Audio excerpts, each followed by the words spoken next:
नमस्कार, live express news में आप सभी का स्वागत है। मैं हूं सुनील कुमार और इस वक्त हमारे साथ मौजूद हैं कांग्रेस पार्टी के वरिष्ठ नेता लक्ष्मीकांत शर्मा जी, जो सूर्य ग्रहण को लेकर अपने जो है बात कहेंगे। और आइए जानते हैं उनका क्या कहना है सूर्य ग्रहण को लेकर। जी सर, क्या कहेंगे जो कल सूर्य ग्रहण आयोजित किया गया है उसके बारे में आपका क्या कहना?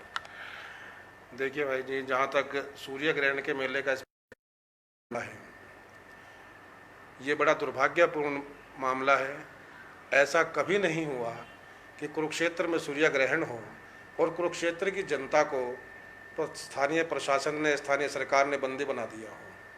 पूरे कुरुक्षेत्र में कर्फ्यू लगा दिया गया, ब्रह्म सरोवर को बंद कर दिया गया, सिर्फ कोरोना के नाम पर।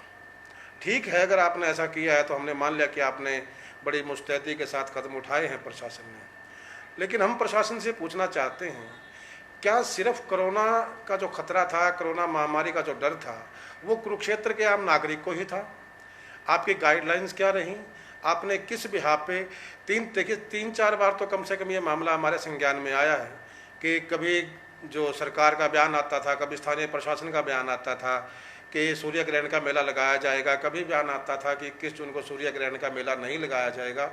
और ये मामला तब से ही चल रहा था जब से कोरोना का जो मामला था वो हिंदुस्तान में शुरू हुआ था। अंत में जून का महीना भी आया और प्रशासन ने ये भी कहा कि सूर्य ग्रहण का मेला इस बार नहीं लगाया जाएगा। चलो, लोगों ने कहीं ना कहीं इस बात को लेकर के सब्र किया, ये महसूस किया कि हो सकता है कि ये फैसला जनता के हित में हो, कुरुक्षेत्र की जनता के हित में ये फैसला आया हो कि प्रशासन इस बार सूर्य ग्रहण का मेला नहीं लगाएगा। लोग ठीक थे, मानते थे इस बात को, कहीं ना कहीं तैयार भी थे मानसिक रूप से। लेकिन जनता को उस वक्त ये बात महसूस हुई, कुरुक्षेत्र के लोगों को, जब प्रशासन का अचानक से फरमान आया कि मेला नहीं लगाया जाएगा लेकिन एक अनुष्ठान करवाया जाएगा सूर्य ग्रहण के तट पर। हम ये बात जानना चाहते हैं, प्रशासन से जानना चाहते हैं, सरकार से जानना चाहते हैं कि भाई, जब आप सूर्य ग्रहण का मेला नहीं लगा रहे हो, जब सूर्य ग्रहण का कार्यक्रम नहीं कर रहे हो, तो फिर किस लिए, क्या ऐसी आपकी मजबूरी है कि आप एक अनुष्ठान करने जा रहे हो वहाँ पर?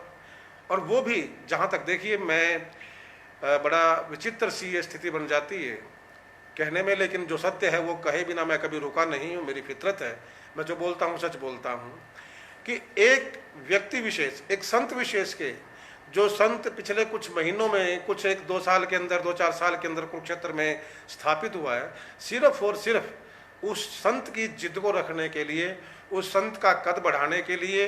पीछे भी वो बहुत विवादित है, उस पर बहुत सारे विवाद उस संत के ऊपर उठे हैं, चाहे गीता संस्थान को लेकर के हो, चाहे उसका भूमि अधिग्रहण का मामला आता हो, उस संत पर बहुत सारे विवाद पहले से ही हैं। और उसके साथ एक विवाद और जोड़ दिया गया कि सिर्फ उस संत की पूरा करने के लिए, उस व्यक्ति की इच्छा को पूरा करने के लिए सूर्य ग्रहण पर अनुष्ठान का कार्यक्रम बनाया गया। और सबसे बड़ी मजे की बात इसमें एक है कि पिछले 4 महीने से, 3 महीने से लगातार केंद्र सरकार भी, राज्य सरकार भी, स्थानीय प्रशासन भी एक बात कहता रहा है कि 65 साल से 60 साल से ऊपर का व्यक्ति घर से बाहर ना निकले, 10 साल तक के बच्चे घर से बाहर ना निकले। ठीक है, बहुत अच्छी बात है, आप जनता का इतना ख्याल रखते हो। तो मैंने देखा है, आप लोगों के माध्यम से देखा है, पूरा जो अनुष्ठान था उसका कार्यक्रम भी, मुझे तो कहीं ऐसा नहीं लगा कि उसमें कोई 65 साल से 60 साल से कम का व्यक्ति हो, सिवाय पत्रकारों के। जितने भी संत लोग थे, जो भी महात्मा, जो व्यक्ति बाहर से आए थे, सब के सब 60 साल से ऊपर थे। तो भाई, मेरी समझ में ये बात नहीं आई, क्या इन संतों को कोरोना का खतरा नहीं था?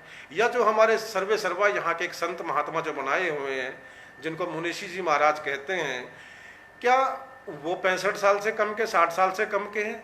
या उनका भी कोरोना से गुप्त समझौता है?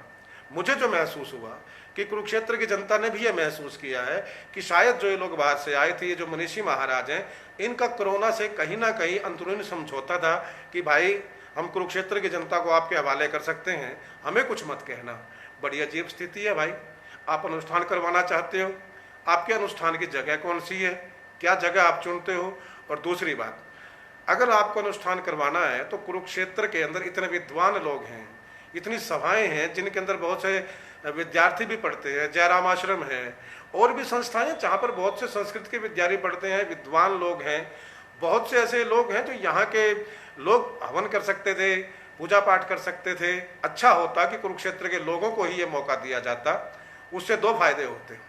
एक तो कुरुक्षेत्र की जनता के मन में जो ये स्थिति पैदा हुई है कि कुरुक्षेत्र की जनता को बंदी बनाया गया है, ये स्थिति पैदा ना होती, लोगों की सहभागिता चाहे खुद ना होती, लेकिन जो कुरुक्षेत्र के जो संत महात्मा लोग हैं उनके माध्यम से ग्रहण में उसकी सहभागिता होती। दूसरा, अभी मुझे मालूम नहीं है, लेकिन 2-4 दिन में शायद स्थिति स्पष्ट हो कि इसका बजट भी जरूर बना होगा। भाई ये तो इतने तो मेरे ख्याल से भारतीय जनता पार्टी के लोग इतने शरीफ तो नहीं है कि बिना बजट बनाए, बिना फ्री में कोई ऐसा काम कर दिया हो। लाखों करोड़ों का इसका बजट भी, जहाँ तक मेरा अंदाजा भी, दावे से मैं नहीं कहता हूँ, लेकिन कुछ दिन रुकने के बाद ये खबरें आएंगी कि इतने लाख रुपए बजट था। 20 लाख रुपए का बजट शायद मुझे सुनने में आया कि 20 लाख रुपए का इसका बजट कहीं ना कहीं बनाया है। तो वो 20 लाख रुपया जो बाहर के लोगों पर खर्च किया है स्थानीय प्रशासन ने, क्या कुरुक्षेत्र के जो संत हैं, जो कुरुक्षेत्र के विद्वान लोग हैं, वो इस काबिल नहीं थे कि वो 20 लाख रुपया उन लोगों को दिया जाता? नहीं, क्योंकि एक व्यक्ति मुनीषी जी महाराज बनकर के बैठे हुए हैं, उनके कहने पर यह चलना है, उनके कहने पर ही गीता के लिए उनको जगह दी जाती है, करोड़ों की भूमि अनुदान में उसको दी जाती है, थोड़े बहुत पैसे लेकर के दे दी जाती है, एक ढांचा खड़ा करने के लिए, स्ट्रक्चर खड़ा करने के लिए उसी व्यक्ति के कहने के ऊपर गीता बेची जाती है। देख कितनी शर्मनाक घटना है। इससे ज्यादा शर्मनाक मैं कुरुक्षेत्र के लिए नहीं मान सकता कोई घटना, ना कुरुक्षेत्र के लिए और ना उस संत के लिए जो नाम तो गीता का लेता है और 38 हजार रुपए में गीता बेचता है। गीता, आपने तो गीता की भी कीमत लगा दी यार। सवाल पैसे का नहीं है, 10 रुपये, 100 रुपये, 1000 रुपये, लाख रुपए, इसका सवाल नहीं है।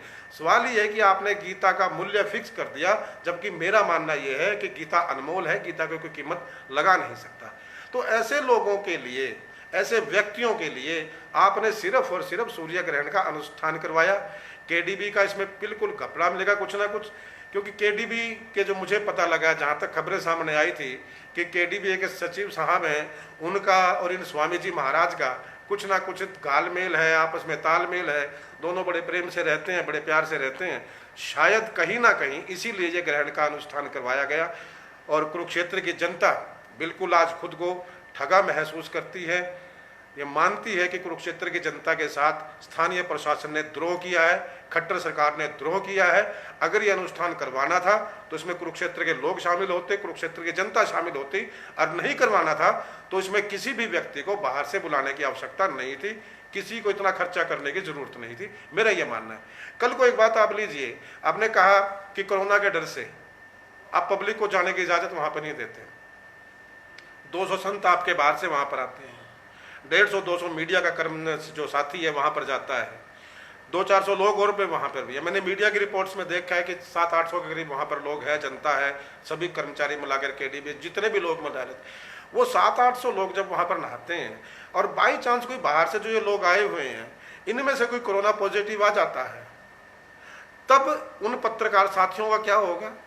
तब उन लोगों का क्या होगा जो वहां पर उनके साथ स्नान कर रहे थे? उन वीवीआईपी का क्या होगा जो उनके साथ स्नान कर रहे थे? और उनसे कुरुक्षेत्र के साथ कुरुक्षेत्र में क्या होगा, इसकी जिम्मेदारी लेगा कौन आखिर? तो ये बड़ा, मेरे हिसाब से बड़ा निंदनीय कार्य स्थानीय प्रशासन ने और खट्टर सरकार ने किया है कि या तो मेला लगाना था तो कुरुक्षेत्र की जनता की उसमें भागीदारी होती, और अगर नहीं कुरुक्षेत्र की जनता को शामिल करना था तो इसका कोई औचित्य नहीं था, ना इसके बजट का औचित्य था, ना इसके खर्चे की जरूरत थी, और ना किसी से बाहर से बुलाने की किसी व्यक्ति की आवश्यकता थी। जी बिल्कुल, ये थे हमारे साथ लक्ष्मीकांत शर्मा जी, कांग्रेस पार्टी के वरिष्ठ नेता, जिन्होंने सूर्य ग्रहण को लेकर जो है कहा है और अपने बयान दिए हैं। और उनका कहना है कि जनता के, जो कुरुक्षेत्र की जनता है, उसके साथ जो है भेदभाव किया गया है। कुरुक्षेत्र की तमाम खबरों को देखने के लिए लाइव एक्सप्रेस चैनल को लाइक करें, शेयर करें और इस खबर को ज़्यादा से ज़्यादा शेयर करें ताकि हर खबर आप तक पहुंच सके। कुरुक्षेत्र से सुनील कुमार।